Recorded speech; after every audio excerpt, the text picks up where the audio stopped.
Kasi madalas po ang nagiging problema ng maraming partido politikal, no? Ah, Usually po, 'di ba, after ng election ay nagsasubmit sila ng tinatawag nating SOSE, 'di ba?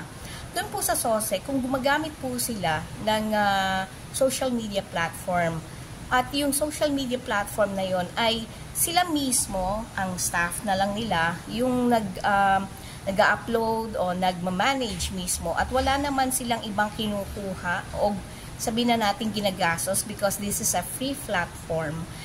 Paano po nila i-declare yon bilang kasama sa gastos nila in terms of dun sa SOSE?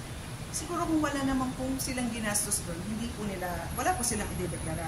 Pero tatandaan po natin, even sa Meta, yung Facebook, mayroon po silang ads library din po dyan. Sa ngayon po, matutulungan na po nila kami, matutulungan po nila yung Comelec na makita po kung nag-boosting kayo, kung gumamit kayo, gumastos kayo para dito.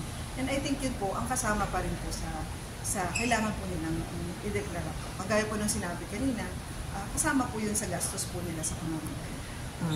So, pagka may pagkakataon lang na nagbo-boost sila.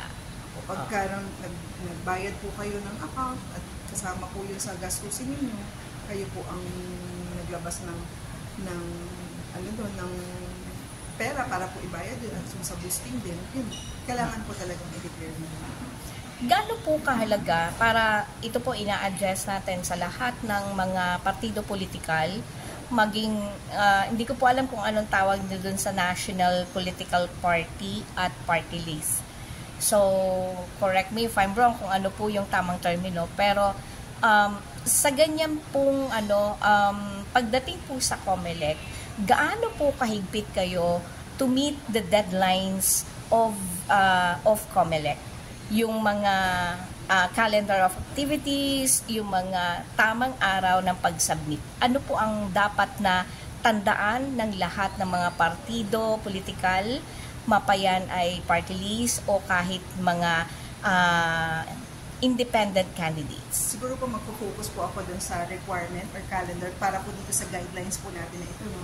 Para po sa guidelines na ito ay unang pagkakataon naman po na gagawin natin, nasakop nga din po kahit hindi kandidato or political party. Meron po silang mahabang panahon para po mag-rehistro.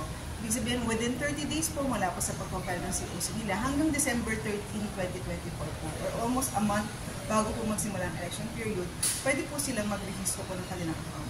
Kasi alam naman po natin sa totoong buhay, sa realidad, hindi naman po agad-agad yung account or pwede pong mais nila, hindi na ito yung gagamitin natin na platform, ito yung platform. So may mahabang panahon po at bilang unang pagkakataon din po ito para dito sa Task Force sa Halalan at sa Comelec na magkaroon ng ganitong regulation. So mahaba po yung period para po tayo mag-register. Siyempre, i-design mo pa yung platform kung anong gusto mong strategy sa pangampanya. So, binigyan po tayo ng mahabang panahon. Sana po mag-comply na lang po tayo dun sa deadline para hindi po tayo makaranas ng pagte-take down, bigla pagte-take down ng ating mga digital platform.